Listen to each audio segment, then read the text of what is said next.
Hey guys, this is GamerCal. Welcome back to Touhou the Genius of Savros. Last time we started to explore the second half of the Forest of Magic, the inner purple section, with Super Mario pipes that literally do make the sound as well. And, well, we didn't quite get our butts kicked. We almost did, but Marissa saved the day because Marissa is awesome.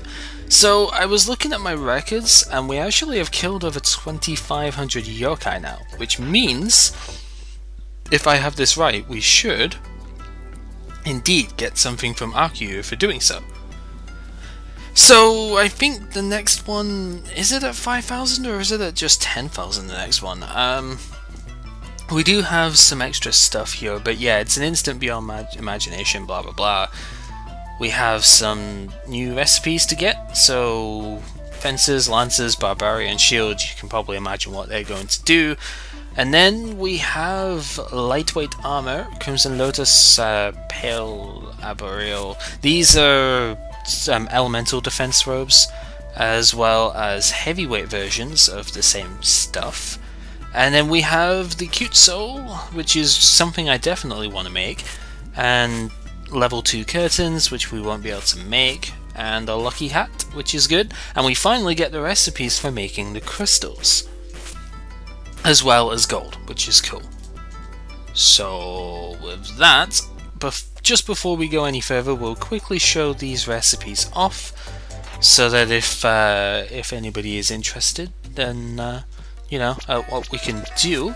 Some of this stuff is actually pretty good, so you know, it's worth taking a look. So anyway, fences, lances, shields, etc. They're very, very, very strong against our own element, so that's good. If you're going up against a boss that only uses one of these, which most bosses do only have one element to them that way, but yeah, they are fantastic at defending against particular stuff. So you can use these in certain fights and they're really great. Otherwise, the Crimson Lotus Robe is the next one here. 25% damage is all you take from fire there.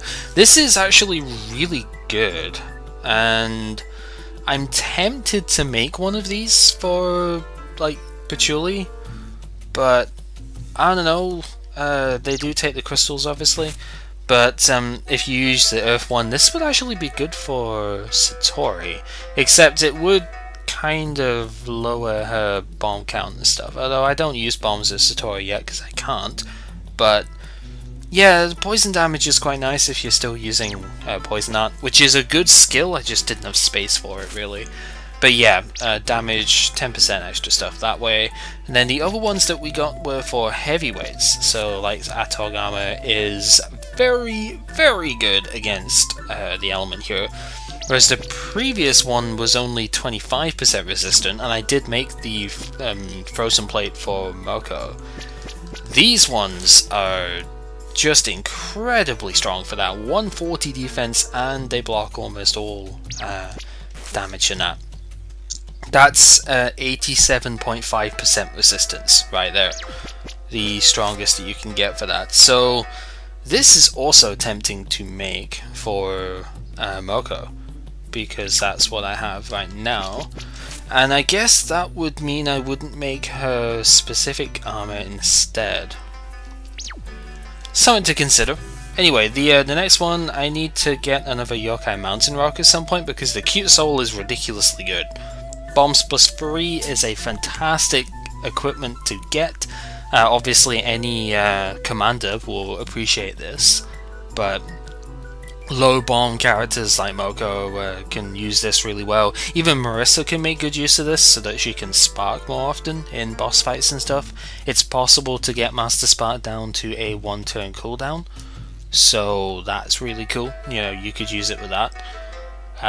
Yeah, very good. I will want to get another Yokai Mountain Rock at some point, and I will probably try and grind that once we are done with this stage. Curtain 2s and stuff, you just need double the parts from before. You needed 1 gold, 1 diamond. This time you need 2 gold and 2 diamonds, so that's a thing. The mantles, you need 2 gold, 2 emeralds, so basically the same deal. And then the other thing that we could get was the lucky hat, which also needs a Yokai Mountain Rock, but it needs 4 meteorite. Freaking 4! there's no way I'm gonna get 4 meteorite just now, because the meteorites I do get I want to use in making armors and stuff. 5% party experience is really good, but 4 meteorite? That's incredible. Like, just, dude. If you want to make any of the crystals, you need 4 of the respective shards, so the only one I could make, I think, is Earth, because I don't have the others. I got a lot of Earth shards when I was farming Garden of the Sun, so yeah. Then we have gold, which is diamond and emerald to make. Extremely costly, especially considering we can't even make diamonds and emeralds. So yeah, gold is not something we're going to be making very often. Let's just put it that way. So with that all said, there's one enemy that we didn't get to see in this first part here, which I will try and find now. It's a pretty common enemy in these first couple of sections. So, and it's also not particularly noteworthy. It's this thing here. Punoton, I guess you would call it. It's weak to light. It only seems to ever do physical, like, vanilla attacks from what I've seen, and it just doesn't do much of anything. I think it can drop diamond. Is the thing. It's either diamond or emerald it drops. I think it's diamond, but it's not a very impressive monster, so I'm not too fussed that we never got to show it before, but I figured I may as well show it now anyway, because why not, you know. There is a thing. Are we going to see? Yeah, we're going to see Sacrifice Bomb, so you can see it does a reasonable amount of damage. It's multi-target too, I think, so yeah, Sacrifice Bomb can hurt if you're not careful. Marissa gets another level with a new spell card too, so it's a good enough fight to do. This, I think, is the final tier of astronomy spell cards that we're going to start getting here. And they're good. They're pretty good. They don't hold up later in the game, but for just now, these are good skills. And I'm actually considering using this one, if only because I do happen to have the Rod of Manananon. You have to excuse me, I kind of lost in my train of thought there. So, yeah, I'm kind of considering it. I do like Earthlight Ray though, so I'm probably gonna keep. I like both the Ray and the laser though, because there is, I believe there is a reflect enemy in this stage, but multi-target is pretty good. Not that one, this one. Multi-target is pretty good. I don't use the spell card very often anyway, so may as well have a more powerful attack on there. Especially considering a couple of our enemies are weak to water, and like I did say, we have 20% more water damage here. Also, that pipe that's at the top, we will basically be needing to go to that pipe in order to progress with the stage. So keep that in mind. I don't need to fight this one, they don't drop anything too special. I would have liked to have shown the multiply feature of the harpies, but I'll probably get to show that at some point later. One thing I will note with that multiply feature of the harpies though, this is the wrong way. If you do encounter the harpies and they're multiplying, one of the things that you would like to take note of with that is that, you do get to keep the experience that you get from that. Like, each harpy is its own experiencing. It's not just a multiply with no more points to it. So, Kaleido Virtue, the newest in the I'm going to break your face with light dark stuff. These ones are not generally as powerful as the demons, but they are still powerful. They have 25% Divine Barrier, and they can definitely do a lot of damage, but Mark Punch, if it can silence, would be really good. Fortunately not this time. It seems to have gotten a bit more resistance to that than it did before, and this jerk has got Starlight Barrier. I didn't actually know that.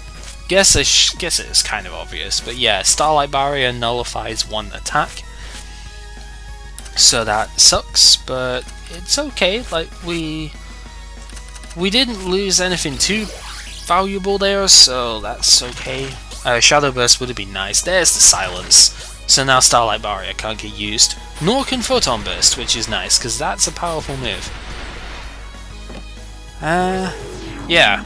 For only 300 damage. See, the problem with these enemies is that they're tough to damage because they have that Divine Barrier. I'm actually tempted to use an Honest Man's Death here. I think I will, just because I can. Will accuracy buff as well. So the reason I have it is because some of these enemies do have enough accuracy that, or evasion, that accuracy is not a guarantee.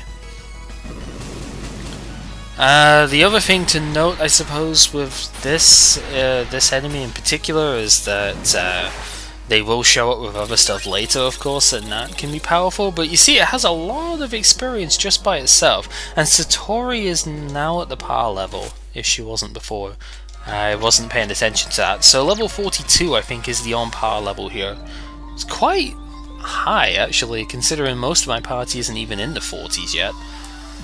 Anyway, there was the thing down here is where we needed to go, so... Oops. Sure, get ourselves into another fight with the other basilisk. I did say I wanted to fight this guy, because it has a stopwatch, which if you remember the pocket watch from before, that is of course a direct upgrade to said item, which will give me resistance to quick status. Decent resistance to quick status at that, so it's worth fighting these things, even if it is going to take a bit of a toll on Reimu's MP. That's okay, because Reimu's got more MP than she used to have because I buffed her with what's it called again, the rune staff? I think it was the rune staff that it was called. Not really a whole lot else to say with this, I kind of hope it does do the death breath thing so that I can try and learn it. I think I already have poison breath, so yeah, but you'd expect poison breath off it, it is a basilisk after all, that's kind of what they do. And between Marissa and Reimu, the team is pretty well equipped to deal with this guy. Also a lot of experience by itself. And a couple of levels are gotten as a result with the Super Healing Miracle.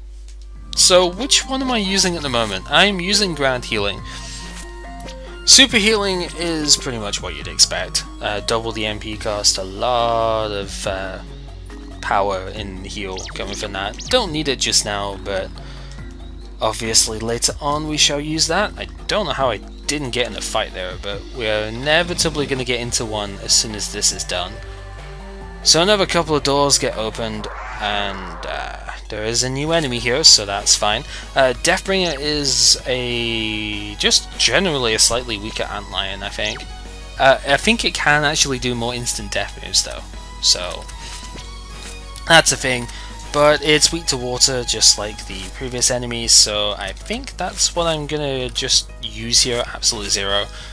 And yeah, we'll go for the paralysis, why not? Because if I can get paralysis on these guys, then it just stops them from hurting, and I do paralysis on everything, which is nice. Means I don't even have to necessarily use Arctic Chill like I was going to. But I think I will anyway, just because I want to show it off, because it looks cool. So we'll buff up, and Arctic Wind, even not Arctic Chill, that was the previous version. You should really get your stuff right, there, go. But yeah, yeah, it does a lot of damage, like we said. There's like 2,000 damage there with the weakness and the buff up. So definitely keep it in mind, it's worth using. So this, I think, yeah, we can go through here now. If you try and go through that other door, I do believe it just shuts before you reach it. I don't think that's a door you're capable of going through. But by going this way, we... oh. No, actually that is the one you're supposed to go in. Dang it! I was fooled! Also, I don't want to do this fight. These guys don't drop any special equipment or anything, so I don't particularly care for this fight, so please just let me run away. That would be nice. Ugh, thank you. Yeah, Imperial Charge is also, I think that's one of the higher tier spear weapon things. Let me take a look actually, because some of the skills they have are not quite. Yeah, Imperial Charge is actually not that high a level one. Dragon Wave is the higher level one, and Void Slice is the super high thing. So yeah. Anyway, I need to get back to where we were. So heck yeah. Backtracking when you can't run, always a fun time.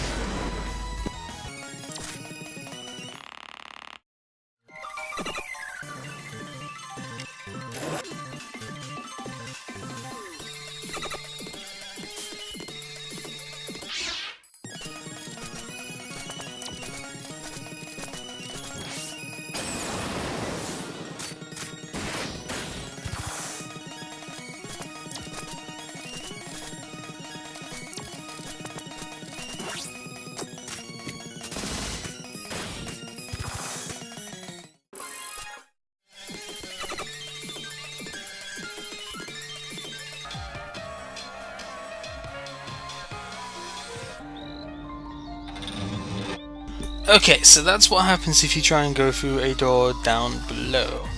Just to sort of demonstrate that, the door that we need to reach is actually through a different pipe. I think you go through the pipe. It's not the pipe at the start because that's a midpoint pipe. I think you actually go through the pipe that we came up from here, right? It's either this one or the one in the previous room. Might have been the one in the previous room. Ugh. I've already gotten the equipment I need from these guys, so I'm not going to go ahead and do this particular fight because that would be dumb. Yeah, no, this is not the one that I was thinking of. So must be the one in the previous room, and that is down in this corner. So then you go through here, and this door is suddenly open. and for some reason you can go through that one without it closing, which, you know, logic and stuff. But regardless, you can get iron, and if you go up here, this is into the second half of the stage, where we are going to fight new enemies and have some new fun times. But not in this fight, apparently. I wanted to actually trigger the midpoint thing, because I just went straight past it there. Actually, there's the midpoint at the start of this section, which I completely ignored, because I'm kind of silly like that, I guess, I don't know. I don't think I can do it now, based on just that sound there. I think that sound is the door closing underneath me, which would suck, but what can you do, eh? Kinda forgot that was a thing. Also, that freaking triple paralysis on death bringers, they do not seem to like paralysis at all, which is fine by me. I'm happy to dish out the paralysis if it's going to take them out. So I don't remember if these guys have any items for me, but they might do, so... Whoa, that double cast though! Once again... Double casting a bomb skill only takes the MP for it, not the bomb, so that is really cool. And yeah, it closed behind me, so that's fun. I don't think... Yeah, I think to get... I'd have to get around again for it now, so yeah, we're gonna have to fight new guys. And these guys are butts. The beholder definitely reflects some stuff. I don't remember what stuff it reflects. I'm pretty sure it's magic that it reflects. Luckily, the amulets do ignore that, but yeah, they also have magic cancel, and they have something else with them as well. I think they can do petrify, or they can do some sort of attack that way, but they're weak to slash. So yeah, there's the magic cancel. Thankfully, it didn't cancel Reimu, or Sana actually, which is pretty good. But yeah, they are weak to slash, and they are transcendence. They're also very good against light. Okay, do not use light against these guys. We have now learned this. So yeah, they're classed as transcendence, so we can successfully use the Psycho Dagger and do a lot of work, which is good. But yeah, they will reflect. Wow, that crit rate though. I guess Yomu being my commander does mean that critical hits will will happen more often, which is always fun. I really want to just use Satori for attacking here, so we're not going to bother with healing this time, because the Slayer effect is super good. And there we go. So there's another box over here with the Pinaka, which is a good thing to slay spirits with, apparently. Okay, never really used it, so I wouldn't know. Oh, these unicorns. So the second half of this place is very much an anti-magic area, and obviously that kind of sucks a bit with me having a lot of magic attackers, but yeah, these unicorns, they don't have any weaknesses or resistances, but they have 999 magic defense. You are not getting any magic attacks through these guys. It will basically look as if they have a total immunity to magic.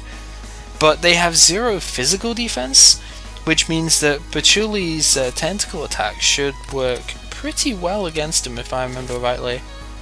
But we'll use it against the Beholder first, because I do want to get this thing killed, because it is quite a threat. The unicorn can also use Starlight Barrier though, so silence is a very good thing to try and inflict against him, so try and make sure you do that. But yeah, Tentacle is amazing against these enemies when you have a slash weapon.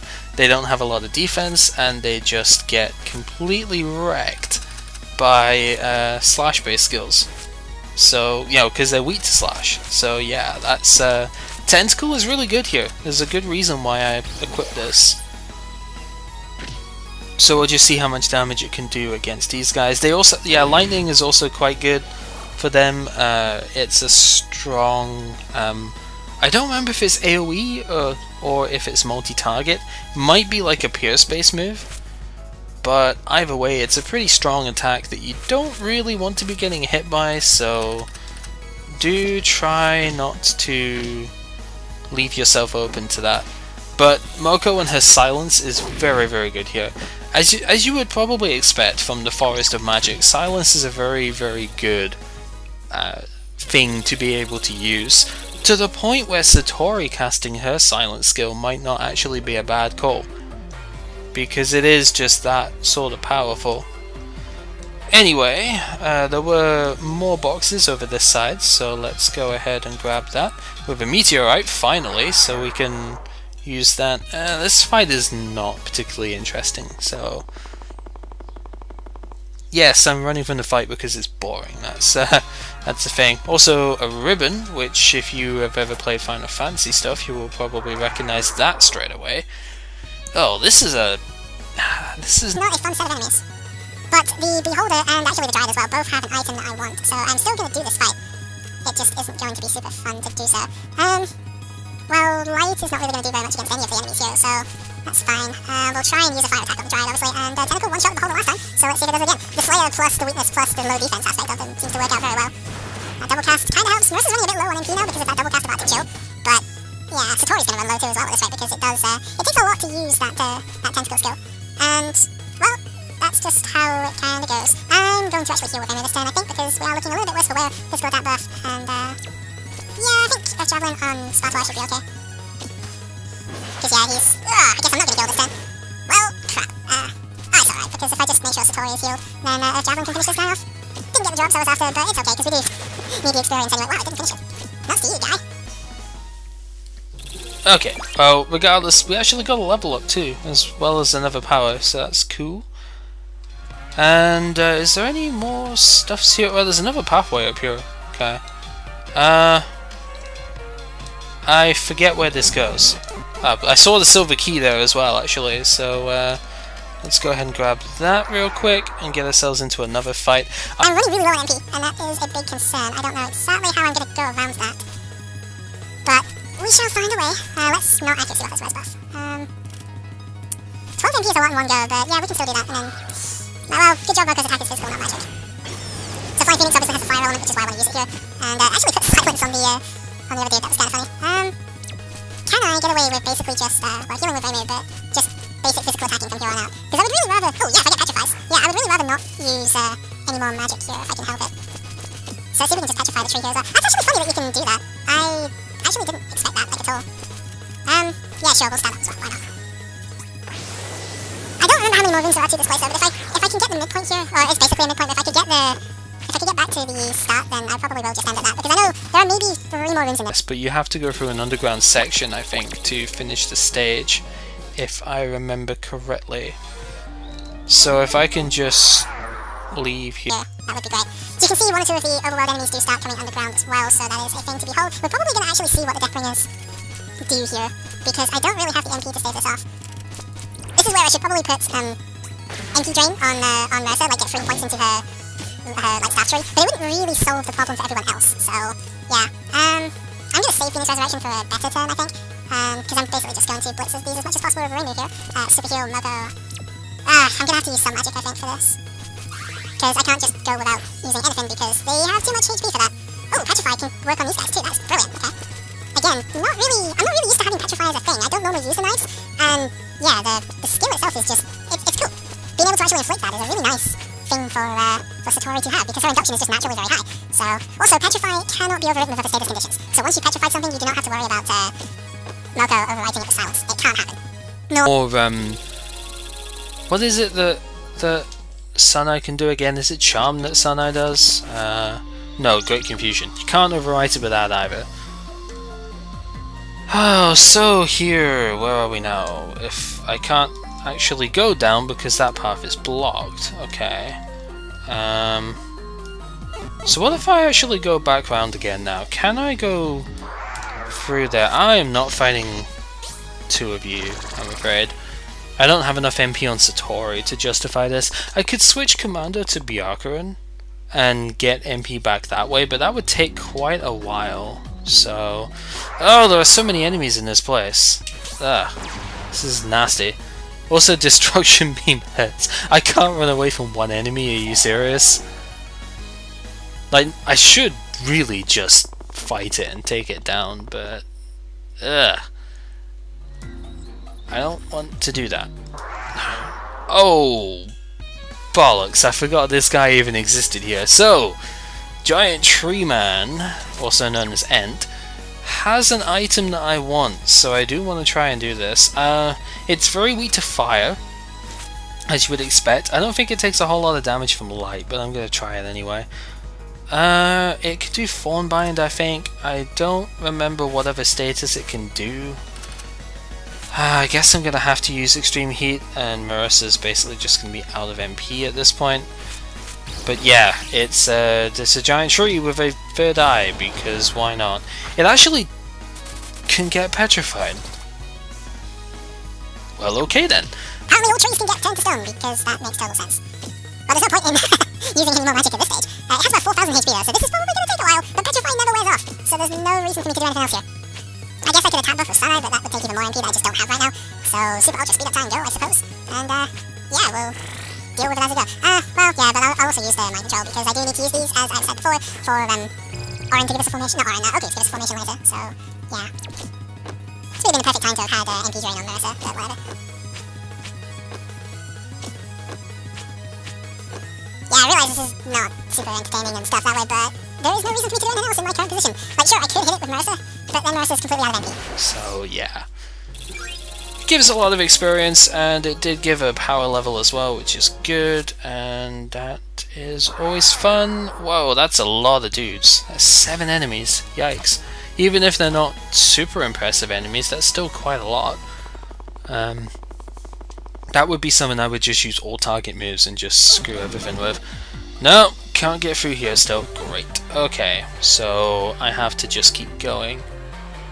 That's fine, I suppose. There's actually nothing even up here.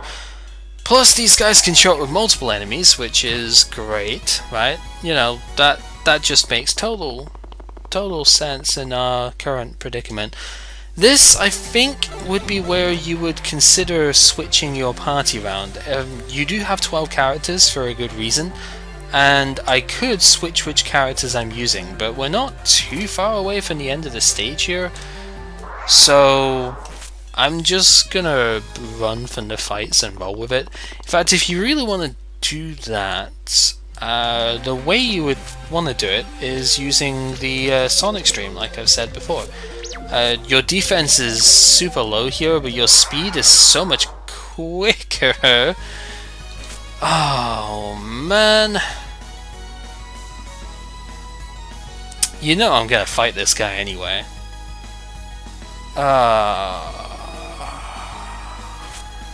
God. Okay, so let's just see if we can actually do anything useful here. Marissa I'm just going to basic attack with here, and yeah, Officer Demon, they have a weakness to silence still, which is kind of fun, but they have the usual like 33% Divine Barrier. They hurt a lot, but silence will help me out a lot here, since it means I don't get afflicted by their magic attacks, which is fun. Sanai hasn't got as much MP left as Satori, so I'll use Satori's heal here rather than Sanai's. Yeah, Sealing Needle is really going to be about my only way that I would win this here, and even then, this... yeah, it can cast so many of those that it just... it's not fun. These guys do take a massive hammering before they go down, so this fight might not end well. Because you see just how little damage I'm dealing here, and that's with stuff buffed as well. It's kind of crazy. Well, my magic's not buffed, so I need to do that real quick. And then hopefully Reimu can do enough damage where she just wins this fight. Yeah, 840 249. It's a lot more damage coming out.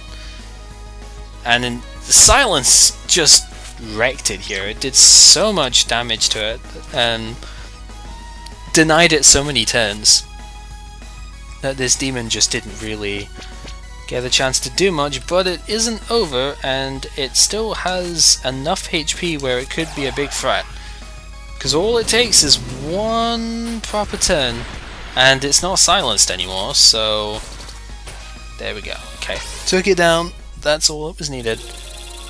Really running on absolutely no MP here, and that is not a good situation.